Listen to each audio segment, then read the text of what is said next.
के नालायक निकल जाए, माँ बाप का कहना ना माने, उनका आदर सत्कार न करे, तो वही औलाद हमारे लिए फिर दुख का कारण बन जाती है। फिर हम हुकूमत के नशे में सुख ढूंढते हैं। जिस वक्त लोग हमारी वाह वाह करते, गले में लंबी चौड़ी फूलों की ये मालाएं डालते हैं, अरे मन हमारा फूला नहीं समाता। लेकिन उन नेताओं का भी इतिहास हमारी आंखों के सामने है।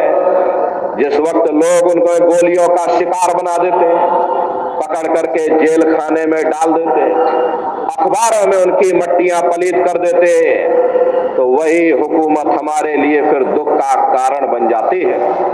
फिर हम दुनिया के जीव इंद्रियों के भोग और वासनाओं में सुख ढूंढते। जिस वक्त बीमारियों का हिसाब हमें अपने शरीर पर देना पड़ता है, तब हमें होश आता है ये सुख का कारण है या दुख का कारण है। इसीलिए महात्मा कहते हैं भाई, आप इस नाशवान जगत में नाशवान क्षणिक पदार्थों से कभी सुख हासिल नहीं कर सकते हो, कभी शांति प्राप्त नहीं कर सकते।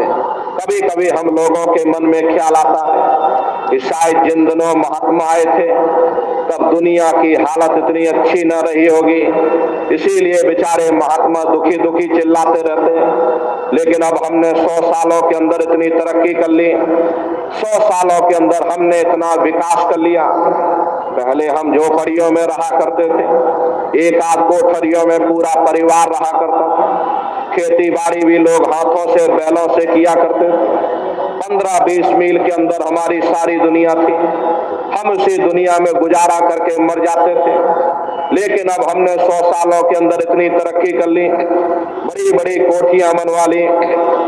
खेती बाड़ी के लिए क्या कहा जाए, बड़े बड़े ट्रैक्टर आ गए, नई नई रासायनिक खादें आ गई, बीमारी दूर करने के लिए बड़े बड़े अस्पताल बन गए।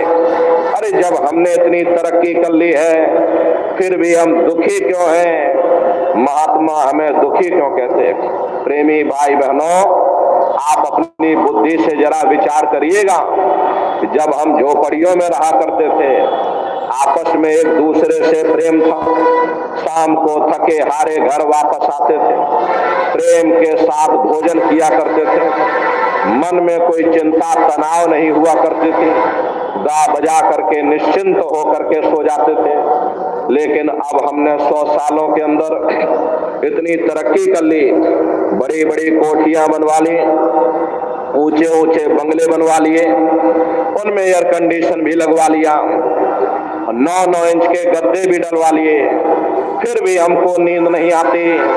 नींद की गोलियां खा खा करके सोना पड़ता है। पहले गांव में कोई मामूली वैद्य हकीम हुआ करता था, लेकिन इलाज सबका जरूर हो जाता था। अब जब विज्ञान ने इतनी तरक्की कर ली, विज्ञान ने इतना विकास 100 सालों के अंदर कर लिया, बड़े बड़े अस्पताल बन गए, बड़े बड़े डॉक्टर आ गए, नई नई दवाइयां आ गई, तो बीमारी भी तो नई नई निकल आई। कारण है, लोग अनाज की पैदावार को बढ़ाने के लिए तरह तरह के रासायनिक खादें, नाशक दवाइयों का इस्तेमाल करते हैं, जिसका प्रभाव हमारे शरीर पर पड़ता है।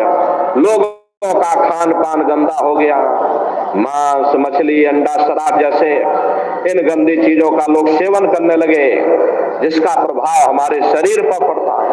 अरे डॉक्टर जरूर हैं, पर मिलते किसको हैं? मिल भी जाए तो अस्पतालों में चारपाइयां, बीमार तो बेचारे बरामदों में पड़े रहते। हम कहते हमने तरक्की कर ली, बेशक हम इतना अनाज पैदा करते हैं, लेकिन कीमतें आसमान छू रही। अरे गरीब आदमी खा नहीं पाता है क्योंकि कीमतें आसमान छू रही।